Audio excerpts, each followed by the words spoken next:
अस्सलाम वालेकुम और सबसे पहले अब नजर डालेंगे टॉप स्टोरीज पर। मैं हूं अरसलान खोखर, आप देख रहे हैं प्रोग्राम न्यूज आवर। बिलावल और शहबाज शरीफ का बजट को मुकम्मल तौर पर मुस्तरद करने पर इत्तेफाक। शिबली फराज ये कहते हैं कि शुगर रिपोर्ट जब से सामने आई नून लीगी क़यादत बौखलाहट का शिकार हो चुकी।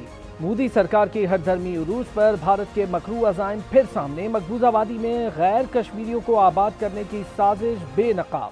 टॉप स्टोरीज आप जान चुके हैं। बहुत सारी चीज़ें आजकल सियासत में चल रही हैं जिसमें अपोजिशन कुछ मुतारिक होती दिखाई दे रही है। दूसरी जानिब वज़ीर आज़म जब कौमी असम्बली में गए, इजहार ख्याल किया तो उनकी बॉडी लैंग्वेज को देखते हुए बहुत सारी बातें हुई, जिस पर ख्वाजा आसिफ ने भी इसका बरबला इजहार किया कि आज वज़ीर आज़म की बॉडी लैंग्वेज वो नहीं थी। चूँकि वज़ीर आज़म जारहाना अंदाज अपनाने के लिए जाने जाते हैं, फ्रंट फुट पर खेलने के लिए जाने जाते हैं और हुकूमत हमेशा से अपोजिशन को टफ टाइम देती रही। उसकी बड़ी वजह वज़ीर आज़म इमरान खान का रवैया, और वज़ीर आज़म इमरान खान मुख्तलिफ चीज़ों पर बड़े स्ट्रेट फॉरवर्ड रहे कि अपोजिशन के साथ आगे नहीं मिल के चलना। बहुत सारे मामलात ऐसे रहे, बहुत सारी ऊंचाई और निचाई आती रही हुकूमत के दरमियान और अपोजिशन के दरमियान, लेकिन वज़ीर आज़म इमरान खान डटे रहे। पर अब उनकी बॉडी लैंग्वेज क्यों अलग हो रही है? दूसरी तरफ बिलावल भुट्टो और शहबाज शरीफ मुतारिक हो रहे हैं, वजह क्या हो सकती है?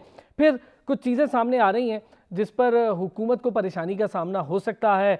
वज़ारत ख़ारजा अमरीकी वज़ारत ख़ारजा की जब रिपोर्ट सामने आई तो फिर हमारे फ़ॉरेन ऑफिस ने उस पर एक रद्द-ए-अमल दिया, लेकिन बड़ा माइल्ड रद्द-ए-अमल था। क्या कुछ मामलात आगे बढ़ने जा रहे हैं? हमारी जो खारजा पॉलिसी है जिसका जिक्र अपोजिशन ने भी किया, क्या वाकई में कुछ नकाइस वहाँ पर मौजूद हैं? इस पर भी बात होगी और फिर मोदी की हरधर्मियों पर भी बात करेंगे। पहले इमरान याकूब साहब से बात करेंगे, सीनियर सहाफ़ी तजियाकार हैं, हमारे साथ मौजूद है। इमरान साहब बहुत शुक्रिया आपका, कैसे हैं सर? शुक्रिया, अल्लाह का शुक्र जी, बिल्कुल ठीक। सर बहुत सारी चीज़ें हो रही हैं। आपने जब कौमी असम्बली में वज़ीर आज़म गए तो उससे पहले ही एक मामला चल निकला था जहां पर फवाद चौधरी साहब के इस्तीफ़े की बाज़गश्त, और फिर उन्होंने कहा मैं इस्तीफ़ा नहीं दूंगा। उससे पहले के कुछ महरिकात हैं, जब इजलास हुआ तो वहाँ पर कुछ गर्मा गर्मी हो गई, असद उमर साहब और फिर फैसल वाउडा साहब, बहुत गर्मा गर्मी हुई। सर क्या वाकई में कुछ मामलात हैं को जिसका जिक्र फवाद चौधरी साहब ने अपने इंटरव्यू में किया? क्या वाकई हुकूमती सफ़ों में कुछ लड़ाइयाँ चल रही हैं? बिस्मिल्लाहिर्रहमानिर्रहीम। देखिए, असल में ये आपको चीज समझने के लिए एक चीज को समझना पड़ेगा कि पीटीआई क्या है, ये एक जमात कैसे बनी। पीटीआई बांध बांध का कुंभा मिला के तो एक जमात बनाई गई है। इसमें मुख्तलिफ सोच रखने वाले मुख्तलिफ पार्टियों से वाबस्ता अफराद इस तरह से इकट्ठे हुए हैं कि जो समझेंगे इलेक्टेबल थे, जो अपने आप को समझते थे कि हम जीत सकते हैं, वो यहाँ पे इकट्ठे हो गए। कुछ इमरान खान का वोट बैंक था, कुछ उनका, और वो जीत गए। उनके अजाइम कुछ और थे। अब मामला ये है कि इमरान खान इतने डोमिनेटिंग है कि उनके होते हुए पीटीआई में किसी दूसरे की उस तरह से ना तो वो जगह बन सकी है, ना ही वो मुकाम बन सका। अनफॉर्चुनेटली वैसे तो हमारी तमाम सियासी जमातों में ही ऐसे है। पीटीआई कुछ लिहाज से दूसरी जमातों से बेहतर भी है, लेकिन कुछ लिहाज से यहाँ भी वही चीजें हैं जिनको खत्म करने का दावा किया जाता था। इसलिए यहाँ पे जो ग्रुपिंग बनी, तो आप ये देखिए, शाह महमूद कुरैशी साहब पीपल्स पार्टी छोड़ के जब आए थे तो वो उन अपने अजाइम थे, उनके उनके अपने ख्वाहिशात थी। हर सियासतदान की ख्वाहिश होती है, ख्वाहिश रखना कोई बुरी बात नहीं है। इसी तरह असद उमर साहब आए तो उनके बारे में ये कहा जाता है कि पहले वो मुस्लिम लीग नून शायद ज्वाइन कर रहे थे, लेकिन बाद में किसी ने इंटरव्यू किया और उस इंटरव्यू करने के बाद ये पीटीआई में चले गए। और उनका मकसद ये था कि ये वजीर खजाना बनना चाहते थे शुरू में। उसके बाद अगर तीसरी तरफ आ जाए तो जहांगीर तरीन साहब की बात है। जहांगीर तरीन साहब आप देख लें कि जिस तरह से उन्होंने पीटीआई में मेहनत की, किसी और ने भी उतनी मेहनत की नहीं। जितने उन्होंने पैसे खर्च किए, किसी और ने उतने पैसे खर्च किए नहीं। जिस तरह से उन्होंने जहाज उड़ाए, उस तरह वो सब चीजें आपके सामने है। तो सियासत में मेरे भाई ये कोई फी सबीलिल्लाह काम तो करते नहीं। इनका मकसद तो यही होता है कि किसी तरह इस तरह से अपने लिए ये क्या हासिल कर सकते हैं। अब ये जब दो तीन ग्रुप्स बन गए तो उसमें फिर लाजमी बात है एक दूसरे से इख्तलाफात, और वैसे भी इख्तलाफात वैसे एक तरह देखा जाए तो जमहूरियत का हुस्न भी है। लेकिन जब ये पार्टी में ज्यादा बढ़ जाते हैं तो फिर उससे मसाइल पैदा होते हैं। और मैं समझता हूँ कि 2-2.5 साल के बाद, अब हुकूमत को तकरीबन 2 साल हो गए हैं, उसके बाद इन मसाइल का बढ़ना एक फितरी सी बात है। और इमरान खान साहब को इन चीज़ों को सीरियस लेना पड़ेगा।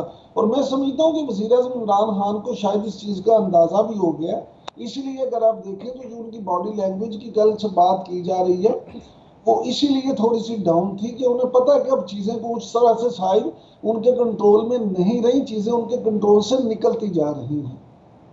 अच्छा इमरान याकूब साहब, रिपोर्ट आपके सामने है, सालाना रिपोर्ट अमरीकी वजारत ख़ारजा की, बड़े ही सीरियस एलिगेशंस लगा दिए हैं जिसका फ़ायदा भारत उठा सकता है। हालांकि ये वो मौका था जहां पर हम ये फ़ायदा उठा सकते थे कि भारत इस वक्त जुल्म व जबर कर रहा है, दुनिया खामोश है। उस रिपोर्ट में भारत का तो कोई जिक्र नहीं किया गया, इसराइल का कोई जिक्र नहीं किया गया, पाकिस्तान का बड़ा ख़तरनाक अंदाज में जिक्र हुआ। क्या शाह महमूद कुरैशी की लॉबी इतनी इफेक्टिव नहीं है वहाँ पर अमेरिका में, या फिर जो वज़ीर आज़म की बड़ी दोस्तियाँ थी सदर डोनाल्ड ट्रंप के साथ, इवानिका ट्रंप उन्हें पहले से जानती हैं, बड़ा अच्छा माहौल रहा जब वज़ीर आज़म दौरा करने गए, क्या बना सर वो चीज़ अचानक से क्यों एकदम से चेंज होती दिखाई दे रही है? नहीं मेरे भाई, कौन सी दोस्तियां और कैसी दोस्तियां, ये मफाद की बात होती है, मफाद के ताल्लुक होते हैं। और खास तौर पे यहाँ माइट इज राइट वाला कानून है। अमेरिका और पाकिस्तान की कौन सी दोस्ती, 70 साल में कब अमेरिका ने आपका अच्छा दोस्त, सिंसियर दोस्त होने का सबूत दिया? ये अमेरिका की जो रिपोर्ट आई है, इसको आप इस तनाजुर में ना देखें। अमेरिका की इस रिपोर्ट को आप इस तनाजुर में देखें कि जो लद्दाख में मामला हो रहा है और इंडिया को जिस तरह से चीन से मार पड़ रही है, जिस तरह से उनकी धुलाई हो रही है, तो इंडिया की सपोर्ट पे कौन है? इंडिया के पीछे अमेरिका और इसराइल खड़े हैं। उनके ही माँ पे उन्होंने ये सारा काम किया था, क्योंकि अमेरिका और इसराइल वहां पे अपने अड्डे बनाना चाहते थे, फजाई अड्डे, और वहां पे वो चाहते थे कि इन चीजों की इस तरह से हो, एयर बेसिस कायम करना चाहते थे। उन्हें जब वहां पे मुंह की खाना पड़ी है, तो अब उन्होंने उसको कॉर्नर करने के लिए, या आप समझिए कि उसके मुकाबले में अपनी एक मूव चलाने के लिए एकदम से ये जो रिपोर्ट शाया की है, इसमें इसलिए पाकिस्तान को क्रिटिसिज्म का निशाना बनाया जा रहा है कि पाकिस्तान को डिफेंसिव किया जा सके।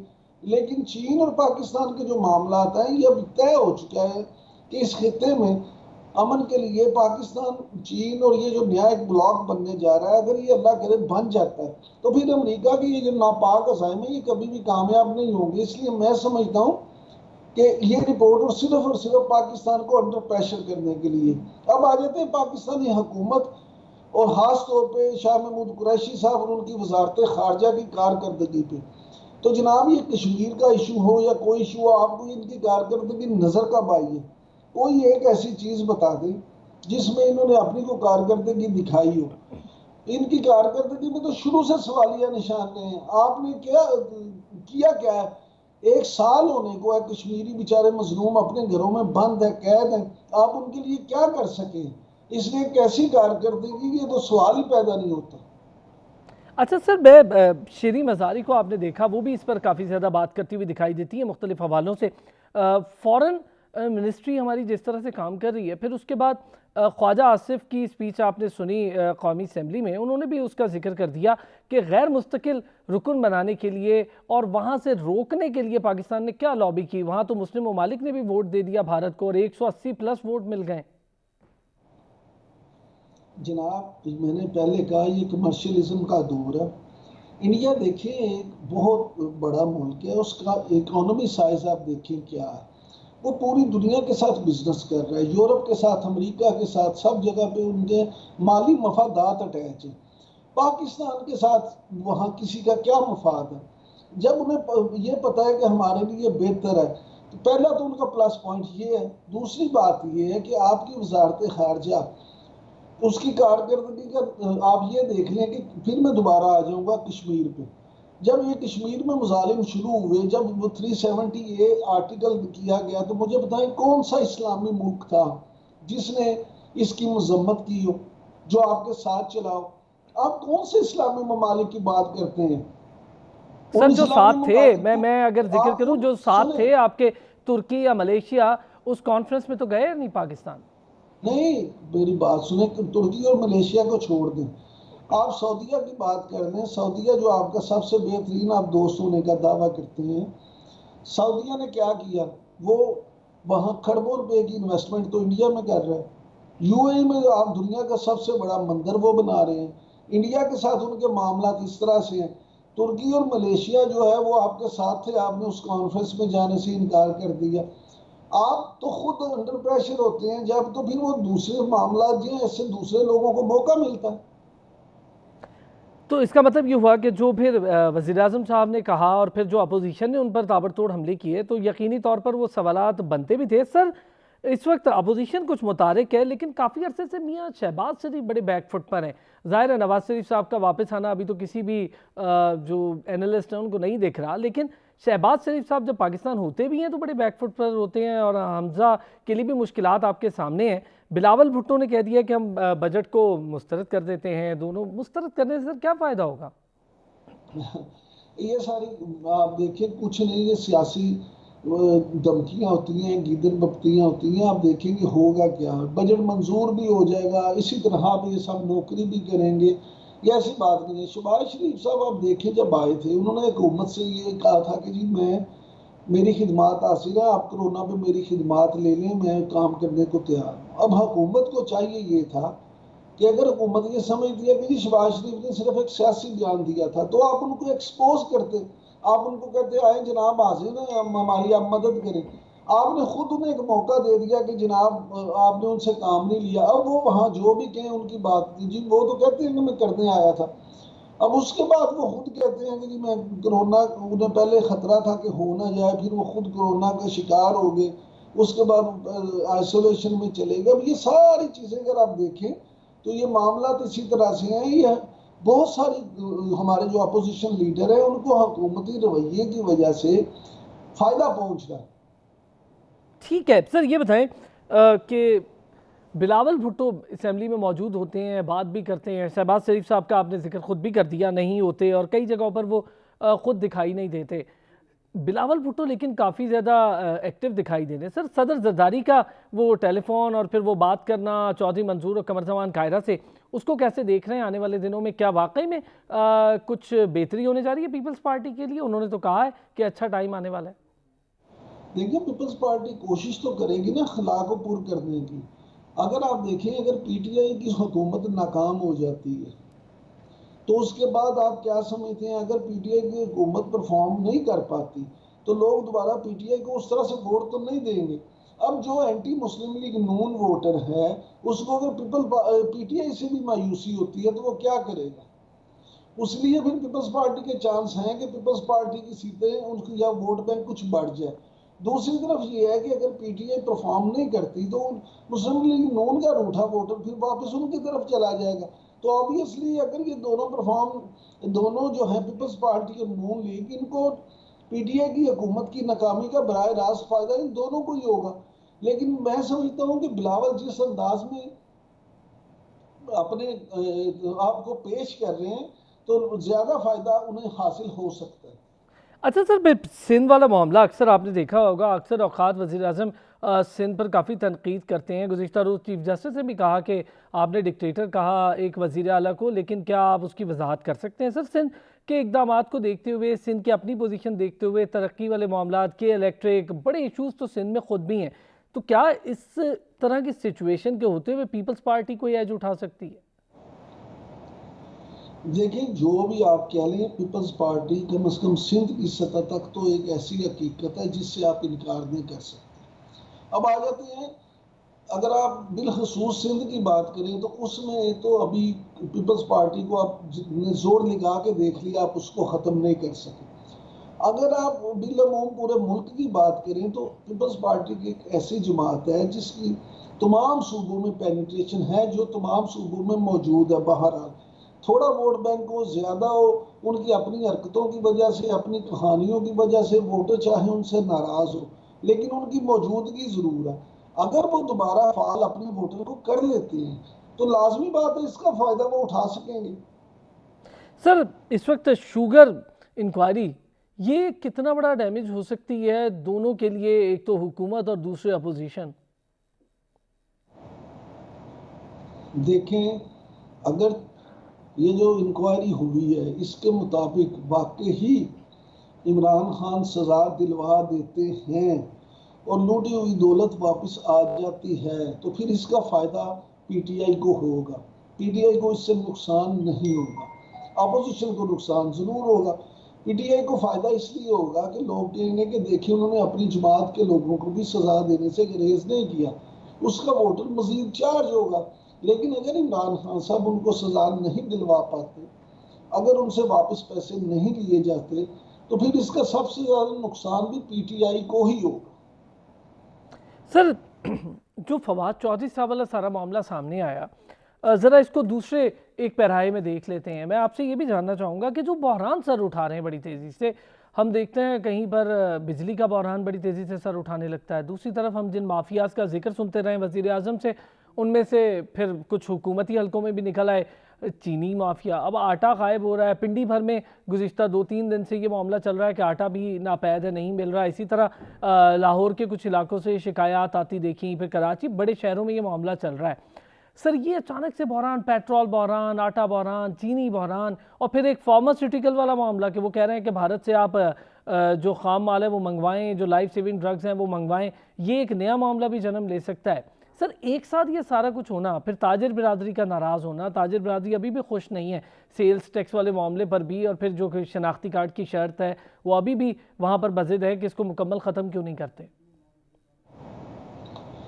अगर आप इन सारी चीज़ों का जिनका आपने जिक्र किया तो देखें तो एकदम से ये अगर हो गई है तो उसकी बुनियादी वजह क्या है? बुनियादी वजह मिसमैनेजमेंट। पीटीआई से लोगों की तवक्कुआत ये थी कि ये कहते थे हमारे पास 200 से ज़ायद एक्सपर्ट हैं जो बैठे हुए हैं, जिन्होंने जैसे ही हमें हुकूमत मिलेगी तो हम सब कुछ चेंज कर देंगे, तब्दील हो जाएगा। अब तब्दील क्या होना था, वो पहले से भी बदतर होता चला गया क्योंकि इनका कोई होमवर्क ही नहीं था। लिहाजा अब जो सूरत हाल है, मैं ये समझता हूँ कि इस सारी सूरत हाल में इनके मिसमैनेजमेंट की वजह से हालात मजीद खराब होंगे। आटा अभी आप देखें कि अभी तो गंदम आई है। बिल्कुल आटा सही। अगर शॉर्ट होता भी था माजी में तो ऐसे वक्त में होता था जब गंदम की फसल खत्म होने को होती थी, नई फसल आने को होती थी। अभी तो नई फसल आई है, तो जब नई फसल आई है और आपकी तवक्को से फसल भी ज्यादा आई है, उसके बावजूद अगर आपका आटा शॉर्ट हो रहा है तो फिर आप इस पे देखें ना, इन्ना लिल्लाह व इन्ना इलैहि राजिऊन कहने के सिवा क्या कह सकती है। सर, जो मामलात अब हुकूमती बेंचेस में, क्या वो भी इन्हीं तमाम चीज़ों से जुड़े हैं हुकूमत की जानिब से? अगर आप देखें तो तमाम तर हल्कों में इख्तलाफात की खबरें। फिर फवाद चौधरी साहब का मैंने जब शुरू में आपसे जिक्र किया तो ये इस सवाल से रिलेट करता मैं आपसे जानना चाहूँगा, ये जो महरिकात चल रहे हैं, क्या फवाद चौधरी साहब का इंटरव्यू ऐसे मौके पर आना किसी जानिब इशारा भी करता है? फवाद चौधरी साहब का जो इंटरव्यू है, अगर आप वो देखें तो सबसे पहले आप ये समझ लें कि फवाद चौधरी साहब का बयानिया क्या है, वो किसका मुकदमा पेश कर रहे हैं। फवाद चौधरी साहब के इंटरव्यू को मैं ये समझता हूँ ज़ाती तौर पे कि ये एक तरह से पीटीआई का मुकदमा भी है और दूसरी तरह से पीटीआई के खिलाफ चार्जशीट भी है। अब फवाद चौधरी साहब ये बयानिया किसका है जिसको लेके चल रहे हैं, असल सवाल ये है।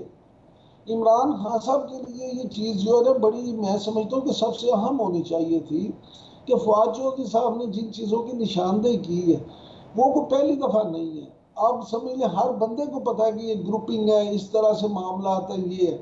अगर इमरान खान साहब इन सारी चीज़ों पे काबू नहीं पा सके तो इसका मतलब है कि इमरान खान साहब की नाकामी है। और अगर आप एक रियासत का वजीर आजम अपनी पार्टी को चलाने में नाकाम है तो रियासत के सोचने पे मजबूर हो सकती है कि आया वो फिर रियासत को किस तरह से चलाएगा। ये सारी चीजें हैं जो सवाल हम पैदा करती हैं। सर, इसके साथ साथ सूबों की कारकर्दगी, अभी वो आमिर तहकाल का इशू बहुत तेज़ी से उठा है। खैबर पख्तूनख्वा में पुलिस की कारकर्दगी बड़ी अच्छी, बहुत बेहतरीन, लेकिन वहाँ पर इस तरह का काम हो जाना। फिर पंजाब वाला मामला आपको पता है, पंजाब में भी गुड गवर्नेंस जिस हद तक है उसके सवालात अक्सर उठाए जाते हैं और पीटीआई के अंदर से भी उठाए जा रहे हैं। तो क्या ये भी काफ़ी ज़्यादा मुश्किल पोजीशन है 22 माह के बाद हुकूमत के लिए? भाई यही तो मैं कह रहा हूँ बार बार आपसे कि जब मिसमैनेजमेंट होगी तो सूबों में भी है और वफाक में भी है। ये तो नहीं हो सकता कि आप एक जगह पे तो आपकी कारकर्दगी बहुत अच्छी हो और दूसरी जगह पे आपकी कारकर्दगी खराब हो जाए। या तो आप अच्छे होते हैं या बुरे होते हैं, दरमियान में तो नहीं कुछ होता।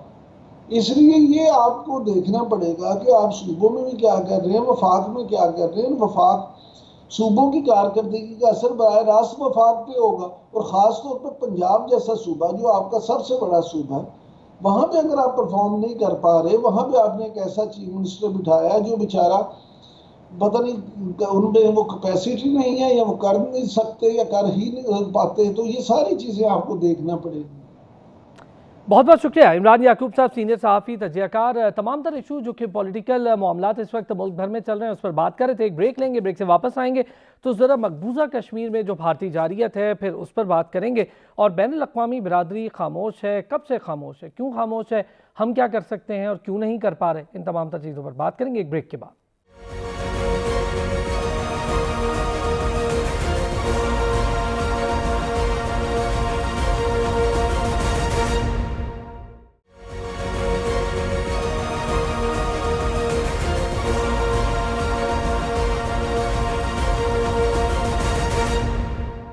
वेलकम बैक नाज़रीन। और ब्रेक पर जाने से पहले जैसे कि मैंने कहा था, अब ज़रा मोदी की हठधर्मियाँ और भारत की जो इस वक्त जारियत मकबूजा कश्मीर में जारी है, मुसलसल खून रेजी जारी है मकबूजा कश्मीर में भारतीय फ़ौज की जानिब से, लेकिन आलमी बरादरी की खामोशी समझ से बालतर है।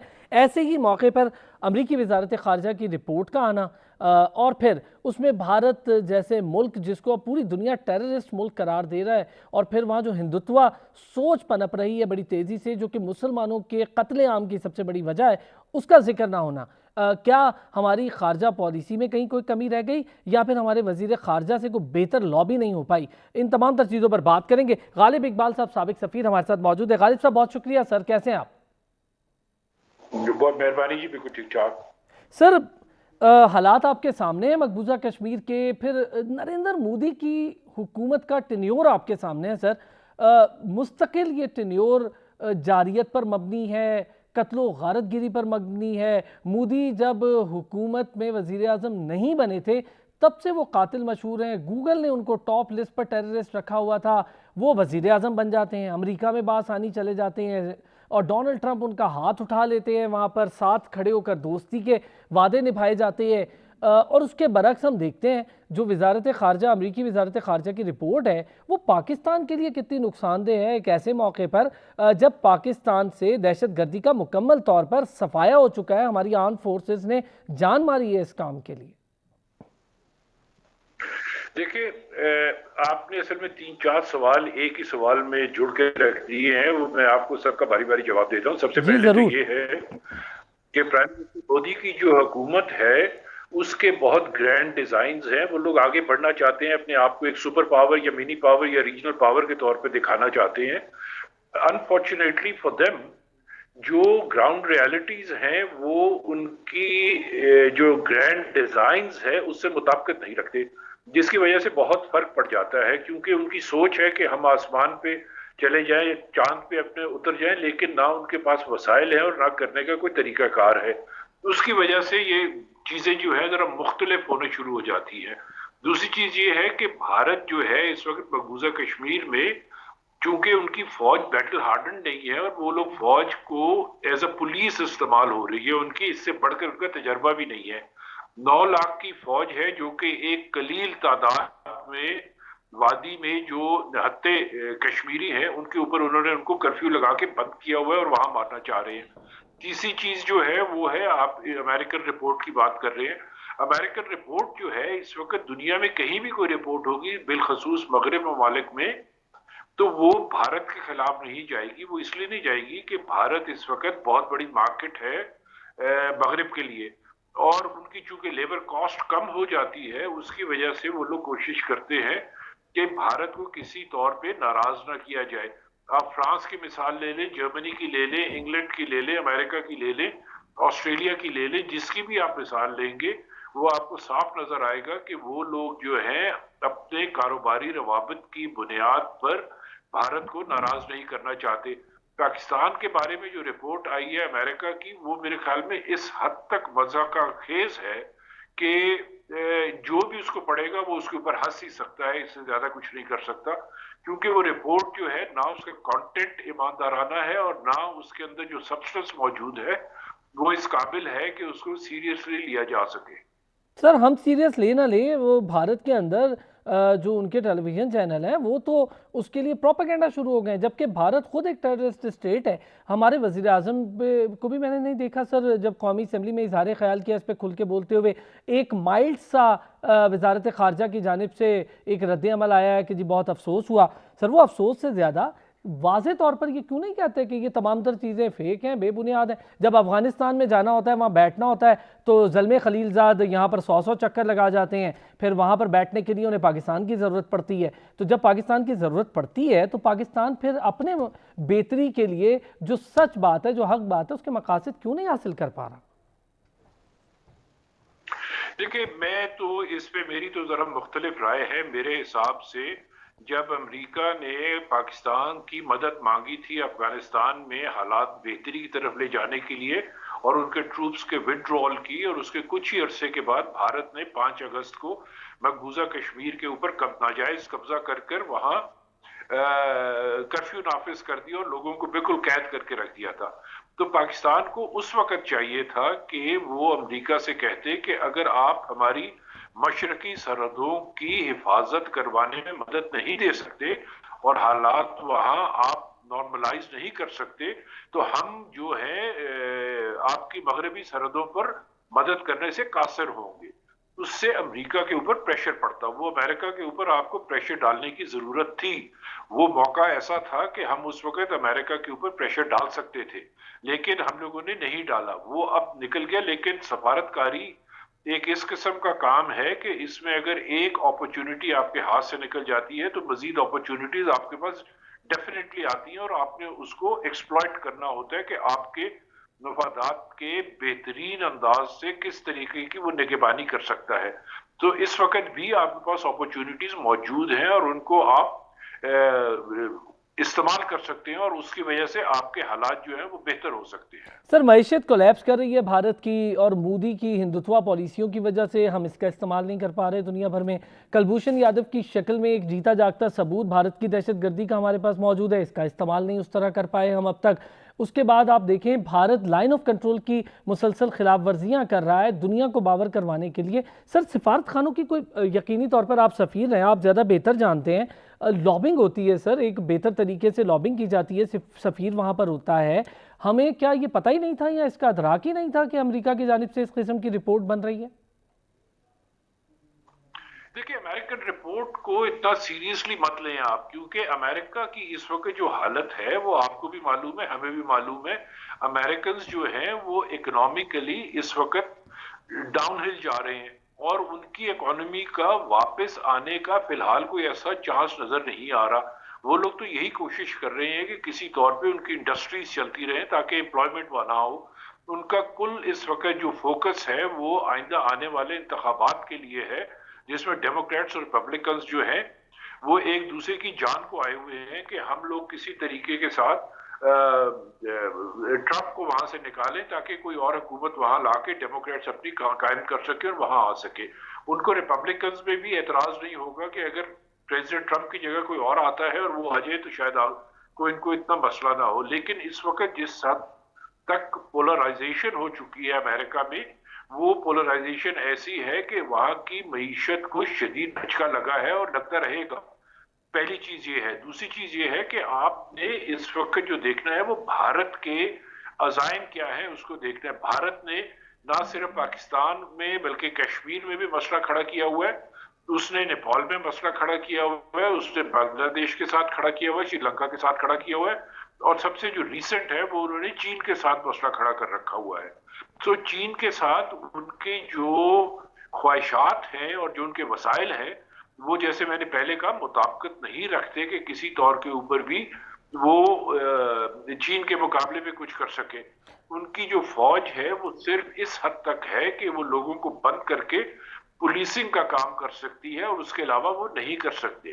जो आपने सवाल पूछा कि मालूम था वजारत खारजा में कि ये सारी चीजें होती हैं, पाकिस्तान को मेरे नहीं ख्याल के इल्म था कि अमेरिका जो है वो इस हद तक डिसऑनेस्ट रिपोर्ट जो है वो पेश करेगा। और पाकिस्तान का ख्याल था कि चूंकि हमने अफगानिस्तान में अमेरिका के साथ बड़ी ईमानदाराना तरीके के साथ नेगोशिएशंस करवाई हैं और की हैं, उसकी वजह से हमारे जो ताल्लुकात हैं वो एक बेहतरी की तरफ जा रहे हैं। लेकिन अमेरिका और पाकिस्तान के ताल्लुकात की अगर आप तारीख देख लें तो हमेशा एक साइन वेव की तरह अप एंड डाउन होता रहता है, और वो जो अप एंड डाउन होता रहता है उसी में आपने अपॉर्चुनिटीज तलाश करनी होती है। वो अपॉर्चुनिटीज क्या है इस वक्त पाकिस्तान की? जो आप कश्मीर के साथ और अफगानिस्तान के साथ सिचुएशन है उसको अगर आप लिंक कर सकते हैं तो वो आपको करने की जरूरत है, क्योंकि इसके अलावा आप नहीं, भारत के ऊपर आपने प्रेशर डालना है, वो प्रेशर आप नहीं डाल सकते। सर प्रेशर, आपका मैं अगर कोई माजरत के साथ सर आपकी बात काट रहा हूँ, एक सवाल यहाँ पर कि प्रेशर हम नहीं डाल, आप बिल्कुल दुरुस्त कह रहे हैं, हम वो प्रेशर नहीं डाल पाए। सर चाइना के साथ जब मामला हुआ, चाइना खुद बहुत बड़ी मैशियत है, बहुत बड़ी ताकत है, लद्दाख में भारत की जानिब से हमेशा दरअंदाजी होती है, ये इस खित्ते में भारत चौधराहट के लिए दरअंदाजियाँ कर रहा है, मार खाई पिटाई हुई बुरे तरीके से, उनके भारतीय फौज का पोल खुल गया कि उनके फौजी कितने काबिल हैं, उनकी काबिलियत सामने आ गई, जिस तरह वो लेटे रो रहे हैं उस वीडियो में तमाम तर दुनिया ने देखा, क्या उन्होंने हजीमत उठाई, क्या बेइज्जती हुई, अभिनंदन की शक्ल में सख्त बेइज्जती पहले उठा चुका है भारत। क्या ये बेहतर मौका नहीं था कि कश्मीर के इशू को रेजअप कर लेते? गैर मुस्तकिल जो सिक्योरिटी काउंसिल की वो सीट थी वहाँ पर भी भारत को एज मिल गया, तो क्या शाह महमूद कुरैशी साहब की जो इस वक्त पॉलिसी है या उनके जो एक्टिविटीज़ हैं, उनका जो आना जाना है बाहर, उस पर सवालात नहीं उठते? देखिए, जब भारत की और चीन की लड़ाई जारी है तो उस मौके पे पाकिस्तान जो है वो कश्मीर के अंदर जाकर वहां कोई इस किस्म के हम लोग एडवेंचर नहीं कर सकते, क्योंकि हालात तब्दील हो जाएंगे। हालात इसलिए तब्दील हो जाएंगे, किसी किस्म का खौफ नहीं है पाकिस्तान को या पाकिस्तान की अफवाज को। हालात इसलिए तब्दील हो जाएंगे क्योंकि भारत की इस वक्त अपनी मईशत को धचका लगा हुआ है और भारत के अंदर इस वक्त अलहदगी पसंदाना तहरीक इतनी चल रही है, और उसके बाद जो उन्होंने लेटेस्ट कोई तकरीबन 1.5 बरस से शुरू कर रखा हुआ है कि जितने आपकी माइनॉरिटीज हैं उनको उन लोगों ने बिल्कुल दबा के रखा है और मार रहे हैं और जुल्म कर रहे हैं, तो वहां एक बहुत बड़ी ऑपोजिशन और गुस्सा नजर आना शुरू हो गया है कि जो कि भारत के अंदर है। वो तो चाहते हैं कि किसी तौर पे हम लोग अटेंशन डाइवर्ट करें। लाइन ऑफ कंट्रोल के ऊपर जो फायरिंग का मकसद है वो यही है कि डोमेस्टिक प्रेशर जो है इस वक्त नरेंद्र मोदी साहब के ऊपर, उसको डिफ्लेक्ट करके किसी तौर पे या पाकिस्तान की तरफ ले जाए। पहले उन्होंने चीन की तरफ करने की कोशिश की थी कि शायद वहां उनको फायदा हो जाए, लेकिन वहां चूंकि इतनी मार पड़ी है तो इसलिए वो अब लाइन ऑफ कंट्रोल के बाहर ही कर रहे हैं।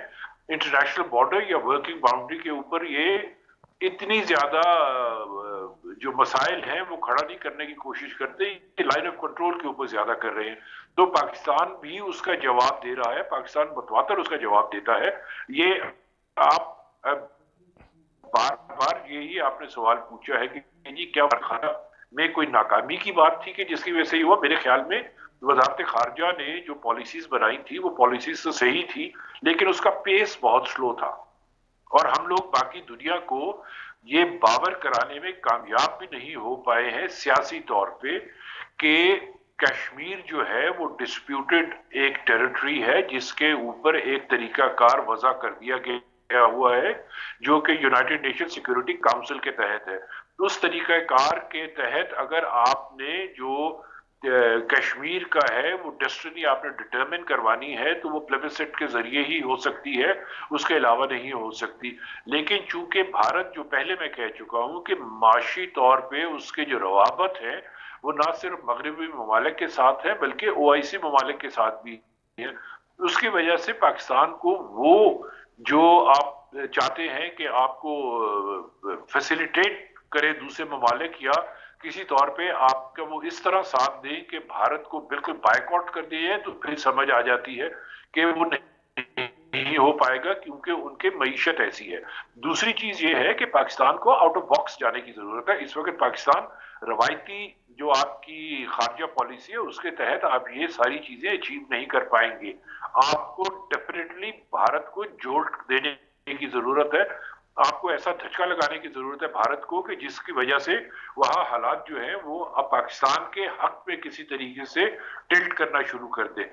आपको, और ये मैं पहले भी कह चुका हूं और आपके प्रोग्राम में भी शायद एक दफा कह चुका हूं, दोबारा कह देता हूं कि पाकिस्तानी पार्लियामेंट को आरएसएस को एक टेररिस्ट ऑर्गेनाइजेशन डिक्लेयर करना चाहिए अपने पार्लियामेंट के जरिए।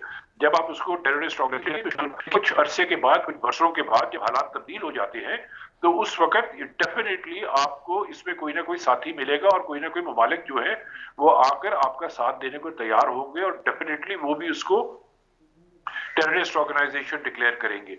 बिल्कुल नंबर ठीक। 2, मैं आपको गालिब साहब, एक एज हमारे पास और भी था। हम तुर्की और मलेशिया के साथ मिलकर आगे बढ़ सकते थे। अगर हम पूरी दुनिया को अपनी तरफ नहीं कर सकते तो कम से कम तुर्की मलेशिया के साथ मिलकर आगे बढ़ सकते थे। वहाँ भी हमने थोड़े से बैकफुट पे पॉलिसी इख्तियार की। अब भी हम देखते हैं कि वज़ीर आज़म हैं या शाह महमूद कुरैशी हैं, ये ट्विटर डिप्लोमेसी के ज़रिए ज़्यादा काम हो रहा है। नहीं, आप दो ममालिक के साथ मिलकर सिर्फ आप खारजा पॉलिसी नहीं चला सकते।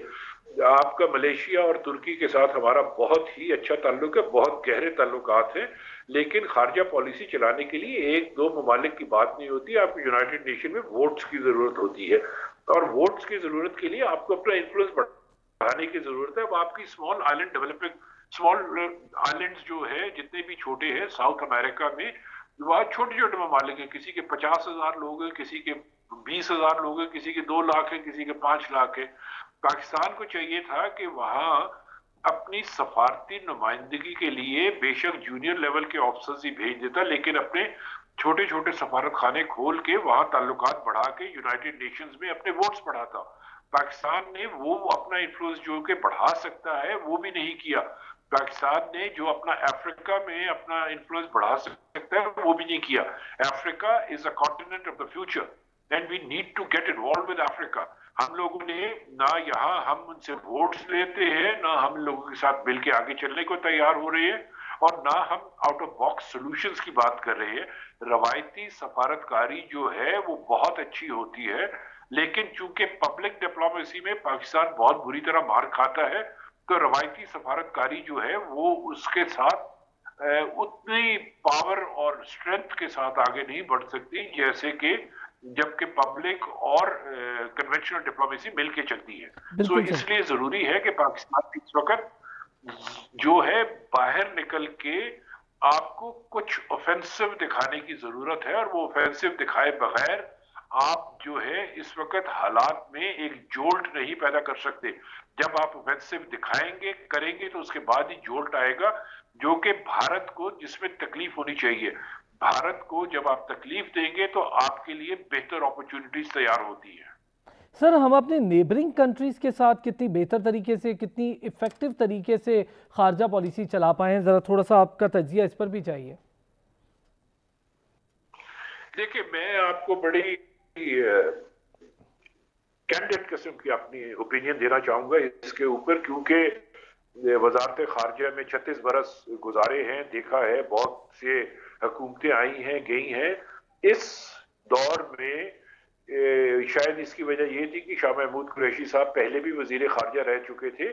आपकी जो बुनियाद वजारत खारजा में खारजा पॉलिसी की पड़ी है वो इस हद तक मजबूत है कि इससे पहले आज तक देखने को नहीं आई। लेकिन जैसा पहले कह चुका हूं कि इसके आपकी मूवमेंट का पेस जो है वो जरा स्लो है, उसका पेस आपको फास्ट करने की जरूरत है। और हम लोगों को इस वक्त शटल डिप्लोमेसी तो मैं नहीं कहूंगा, लेकिन हमें इंटरनेशनल डिप्लोमेसी के लिए बेशुमार जगहों पे फिजिकली जाने की जरूरत है। हमारी वहां मौजूदगी कोरोना और नो कोरोना कोविड-19 है या नहीं है, लेकिन हम दूसरे ममालिक में जहां भी जा सकते हैं वहां जाके हम लोगों को चाहिए कि अपनी जो पोजीशन है उसको वाजिया करें। और सबसे बढ़कर ये है कि आपको कश्मीर की गवर्नमेंट इन एग्जाइल जो एक बनवानी चाहिए, जिसमें कि आपको उसको सपोर्ट करना चाहिए, और उसमें कश्मीरी होने चाहिए, क्योंकि दुनिया जो है वो आज दिन तक पाकिस्तान से सुनती आई है कि कश्मीर पे क्या हो रहा है। उन्होंने आज दिन तक कश्मीरियों से नहीं सुना कि कश्मीर पे क्या हो रहा है। तो हम लोगों को चाहिए कि कश्मीरियों को सपोर्ट करें, उनका साथ दें, और उनके लिए गवर्नमेंट इन एग्जाइल किसी यूरोपीय ममालिक में से एक चुनकर जहां की बनाई जा सकती है वहां बनाकर उसको पूरी तरह सपोर्ट करे, उसको मॉनेटरीली सपोर्ट करे, फाइनेंशियली करे, मॉरली करे, पॉलिटिकली करे, और अंडर दी यूएन रेजोल्यूशंस अगर आपको मिलिटरीली भी करने की जरूरत इजाजत है जो कि आप कर सकते हैं तो वो भी कीजिए। उसके साथ जो है आप भारत पे प्रेशर डेवलप कीजिए। भारत पे इस वक्त प्रेशर डेवलप नहीं है। भारत पे जो प्रेशर डेवलप हुआ है वो मासवाई चीन के साथ जो उन लोगों ने बॉर्डर स्कर्मिश किया है, उसके बाद वही प्रेशर डेवलप हुआ था। इस वक्त मकबूजा कश्मीर में उनके ऊपर प्रेशर डेवलप नहीं किया। सो हमें अपनी सफारतकारी को फाइन ट्यूनिंग करने की जरूरत है, जिसके बाद हम आगे बढ़कर भारत के ऊपर जिस हद तक प्रेशर डाल सकते हैं वो डालें। लेकिन एक चीज आप याद रखिएगा कि भारत जो है इस वक्त तिलमिला भी रहा है, क्योंकि उसकी जो ख्वाहिश थी कि वो अफगानिस्तान में एक रोल प्ले करे, वो उसको नजर आ रहा है कि वो प्ले नहीं कर पाएगा। वो जब प्ले नहीं कर पाएगा तो उसके अंदर जो एक बौखलाहट का शिकार है, जो गुस्से का शिकार है, उसकी वजह से मुमकिन नहीं है कि भारत जो है वो कोई रैशनल डिसीजन ले सके। और तीसरी चीज जो सबसे अहम है वो है आरएसएस की इडियोलॉजी और प्राइम मिनिस्टर मोदी की ज़हनी कैफियत जो है। इन चीजों को भी आप मद्देनजर रखें, क्योंकि वो लोग जो हैं वो इस वक्त नाजीज को भी बहुत पीछे छोड़ चुके हैं और वो लोग बहुत आगे बढ़ने की ख्वाहिश रखते हैं, लेकिन वो आगे बढ़ने की ना उनके पास वसाइल है और ना तरीकाकार है। वो उस तरीकाकार को आपको भी मालूम है कि उनकी टोटल स्ट्रेंथ क्या है, आपको भी पता है कि उनकी स्ट्रेंथ और वीकनेसेस क्या है। आपको वीकनेसेस को एक्सप्लॉइट करना चाहिए और स्ट्रेंथ को न्यूट्रलाइज करने की जरूरत है। और ये हम सब चीजें कर सकते हैं बहुत आसानी से, लेकिन हमें भी क्रीज से बाहर निकल के खेलने की जरूरत है। बहुत बहुत शुक्रिया। गालिब इकबाल साहब साबिक सफ़ीर हमारे साथ मौजूद थे। तमाम तर सूरत हाल, रीजनल बैन अवी सूरत हाल, मकबूजा कश्मीर की सूरत हाल, भारत के इस वक्त बुरे हालात, इन तमाम तर चीज़ों पर बात की और कोशिश की कि आज के प्रोग्राम में कुछ अहाता कर सकें कि वजारत ख़ारजा पाकिस्तान की क्या एज हासिल कर सकती है और कहाँ पर एज हासिल नहीं किया जा रहा। अब तक के लिए इतना ही। अरसलान खोखर को इजाज़त दीजिए, अपना ख्याल रखिएगा।